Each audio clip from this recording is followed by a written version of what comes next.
სოფელ ახალშენში ბოლქვაძეებისა და ანანიძეების ოჯახები მდინარე ტაშხანას მიერ მიყენებულ ზარალს უჩივიან. მათი განცხადებით უკვე წლებია მდინარე კალაპოტიდან გადმოდის და მათ კუთვნილ საკარმი და მონაკვეთებს იტაცებს.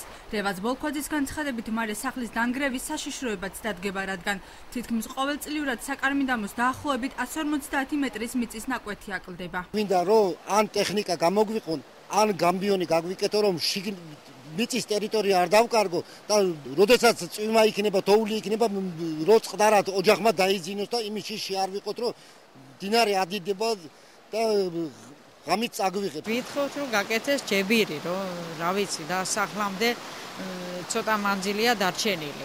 მიაქვს თანდათან მიწა, აი ნახე რა დღეშია ეს ადგილები ყველანაირად. გარემოსა და ბუნებრივი რესურსების დაცვის სამმართველოში გვიდასტურებენ იმ ფაქტს, რომ ახალშენიდან მდინარის ნაპირსამაგრის სამუშაოების ჩატარების მოთხოვნით 2011 წელს რამდენიმე განცხადება შევიდა, რომლებსაც გადაუდებელი სამუშაოების კლასიფიკაცია მიეცა. რეკომენდაციებსა და დასკვნების სახით ხელვაჩაურის მუნიციპალიტეტს გადაეგზავნა.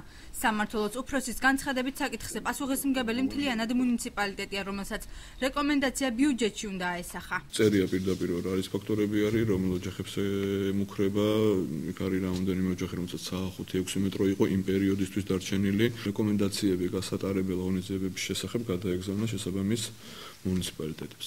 ანუ ეს ღონისძიებები უნდა განახორციელებიათ ჯერ კიდე იმ დროს იმ მუნიციპალიტეტების ხელმძღვანელებს და იმ მუნიციპალიტეტებს და თავისუფლ ბიუჯეტში უნდა აესახათ და მოეძიებათ ეს თანხებრივ აღმსვლელ სამუშაოები გაკეთებული იყო. სავარაუდოდ აქ ძირითადად არის საუბარი გამბიონების მშენებლობაზე და რაღაც სხვადასხვა საკითხები არის. ახალშენის თემში ხელვაჩაურის გამგეობის წარმომადგენელი აცხადებს, რომ მათ ამ პრობლემის შესახებ დღეს პირველად შეიტყვეს.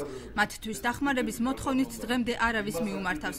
მერაბ მგელაძის თქმით, მიუხედავად იმისა, რომ ბიუჯეტში ნაპირსამაგრის სამუშაოებისთვის საჭირო თანხა ასახული არ არის, იგი ახალშენელებს პრობლემის მოგვარებას მარტის ბოლომდე დაჰპირდა. დღეს პირველი შემთხვევა რომ ასე ვიცით რომ ასე მოხდა და ძველი წარსულისა მაგის საქმე და აწყოში გევიხილა. ჯებირები ალბათ მაინც მძიმე ტექნიკაა შესაყვანი მდინარეში, რომელიც მდინარეს გაყოფს ორ მხარედ, გაადიდებს კალაპოტს. სოფელ ახალშენის მოსახლეობას პრობლემა უკვე ათეული წლებია აწუხებს, რატომ არ იქნა მიღებული კონკრეტული ზომები გამგეობისთვის მიმართვის მიუხედავად, მათთვის გაუგებარია.